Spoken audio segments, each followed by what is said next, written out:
Hi, and welcome to the Cashflow workbook.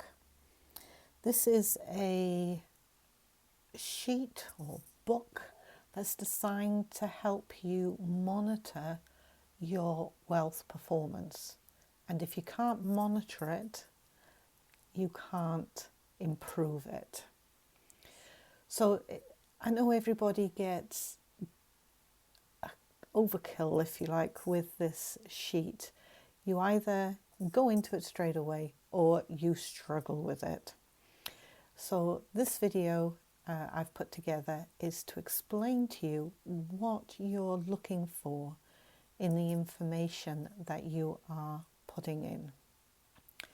Now, the first thing that happens is you see here, we are on the summary page. You can see summary down here at the left hand bottom, and it's literally a balance sheet and a profit and loss statement combined into one. So down the left hand side, let's start at the top, month end, you just edit. You can click on there and you just edit and put in the date.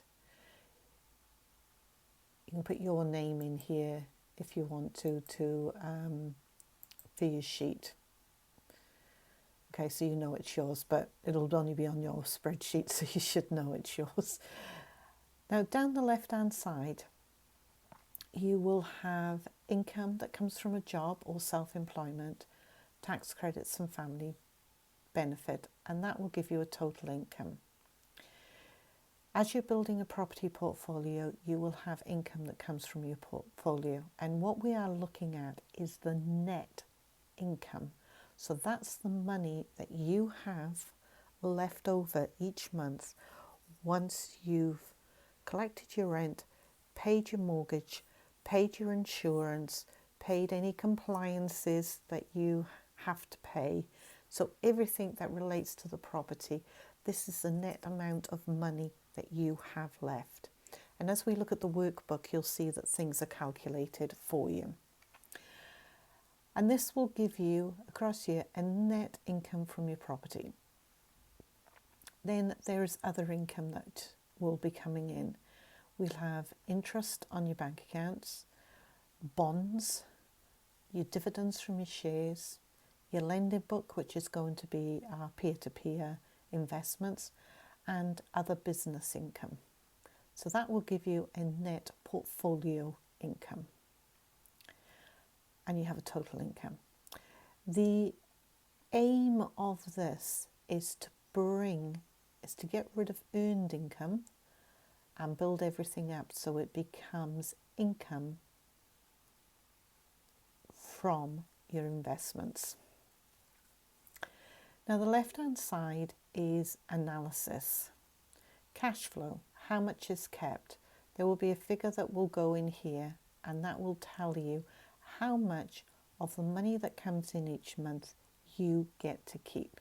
It's a percentage figure. Then each month we carry that figure. At the end of each month, when we do what we call the rollover, we carry that figure over to there, and then we're comparing that and that each month to make sure that it should be increasing. Does our money work for us? Now this should be 100% in here, and that is what you are aiming for. It should be increasing because, to start with, most people are on a very low sum of money. In fact, we have some people who are in the negative when they start. And what we are doing is we are building this up so that eventually you will have 100% of your money is working for you. Cost of living expenses. Now, cost of living, that's all the day-to-day expenses that you have. They will come into here. These are all calculated from these tabs across the bottom, and we'll be doing a little bit more on those. But when you go for a loan for a mortgage, the bank will want to see that you are keeping it under 33%. So this target figure here, we need to get below 33%. Return on assets. Now, return on assets, you will have seen ROI in the modules. What we are looking at is what is the percentage return that we are earning overall with all the investments. And the higher we can get this figure, the better. When people start, tends to be very low or in the negative. The aim of this is to get it up to around 20-25%. If we can get it higher, that's even better, because it means we are earning a very high return overall on our income. Mine hovers around the 17-18%, so I'm still aiming to get higher. Okay, and it depends on how you structure your investments, but we want to get that figure up as high as we can. Then how wealthy are we? This is measured in months.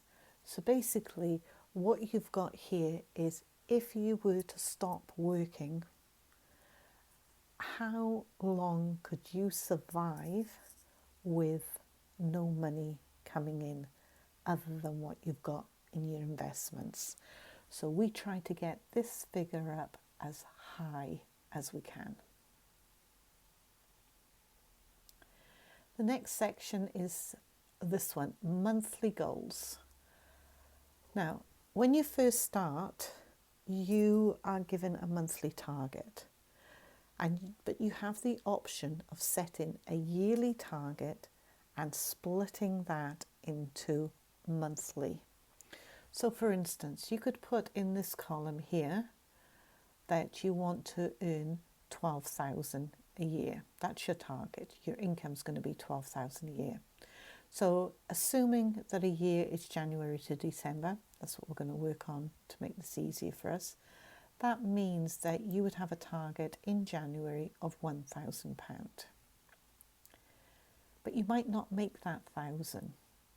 So month 2, you would take that minus the amount that you've actually earned, divide it by the number of months that are left in the year, and this figure here will actually change.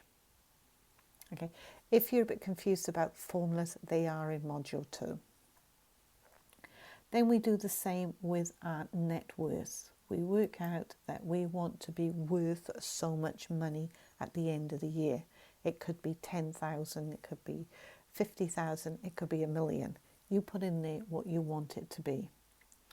Then you set yourself a target. So in January, you divide your amount by the number of months, and that gives you a target.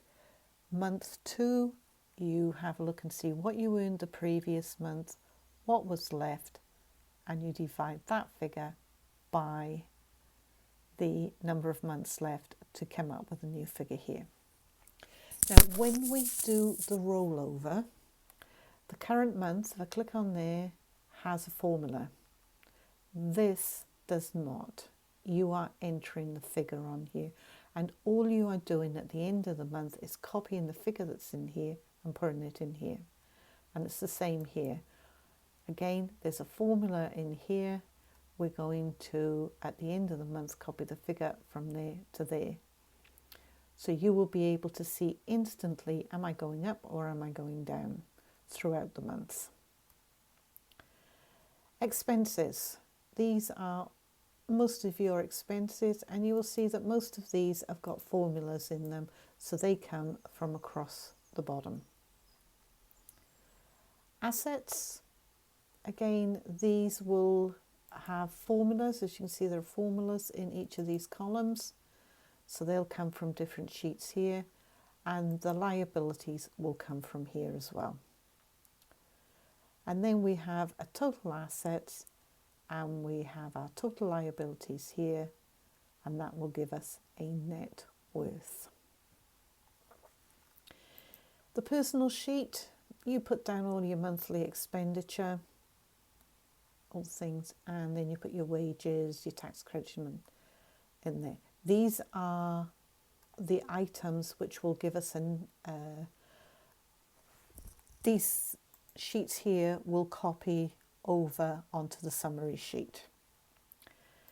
Bank accounts, just start putting all your bank accounts, your overdraft facilities, your credit cards, there's credit cards there, any loans you've got, any bank accounts you've got, just put in everything you can. Don't be afraid to put more lines in if you haven't got enough. Just make sure that the formulas are carried over onto the summary page. Property. Here we record all the properties that we have. This one's our residential address. We just put that in where it's worth. If you own it, if you're renting, then you haven't got anything to put in there.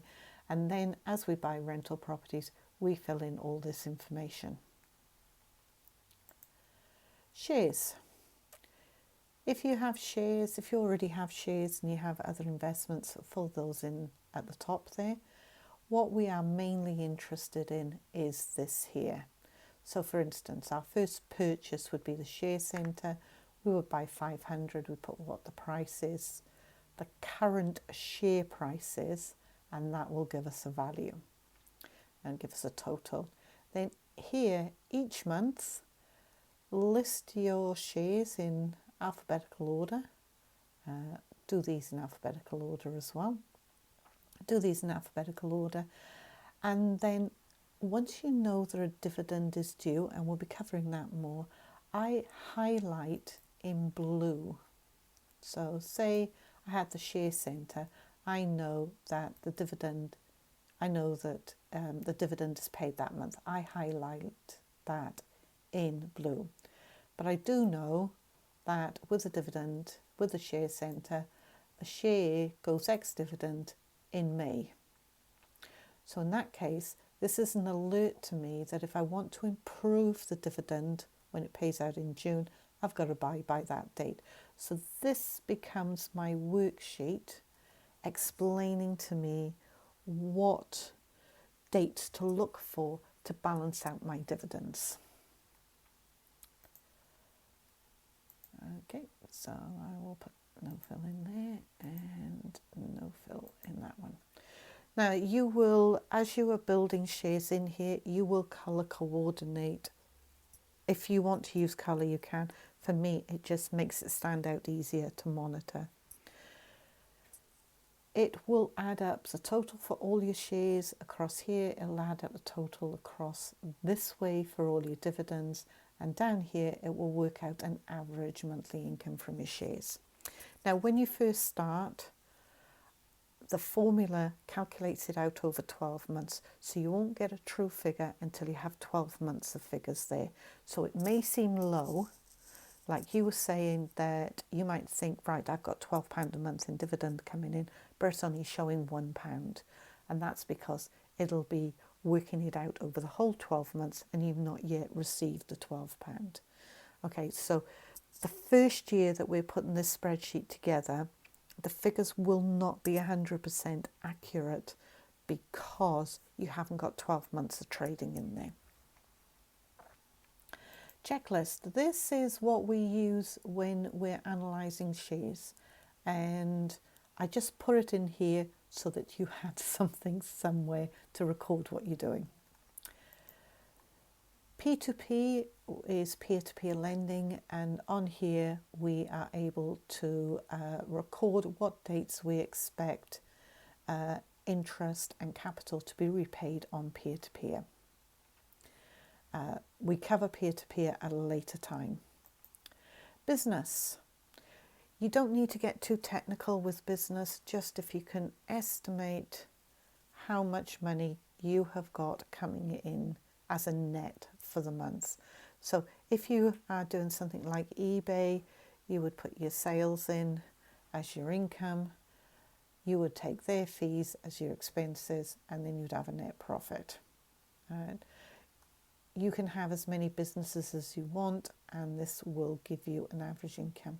So for me, I have my utility warehouse business, I have my writing business, I have a £2.73 club, I have my eBay account, I have all my different little avenues of money. So I have quite a few businesses listed here. Then we have commodities.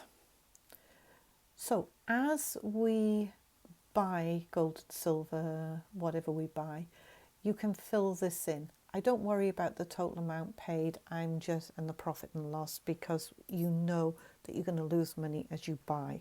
What we're looking for is the price going up. The gold price is per ounce and the silver price is per ounce.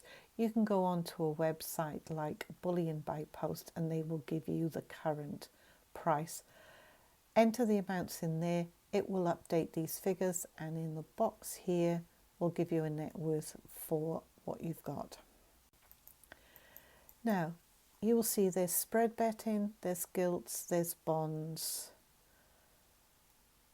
Don't worry about those at the moment, because those things come in later years, and we update the spreadsheet and customize it as we progress year by year. So that's a quick summary of this spreadsheet. Okay, so just fill in what you can at the bottom here. You will see these figures update, and if you've got any more problems with it once you've gone through this video a couple of times, then please just ask and we will help you as best we can to fit your data in here. Monitoring it every month helps you understand what you're doing and shows you that you are making progress. I save this spreadsheet each month, and I will save it as January, then I save as February, save as March, and then each month I've moved the current total over to last month, and that's the figures I'm working on. So anytime I need to do a comparison, I have all these spreadsheets on my computer, and I can just print this page off and do a side-by-side comparison. Okay, so that is just a quick summary to help you understand how this spreadsheet works. Master this and you've made a fortune.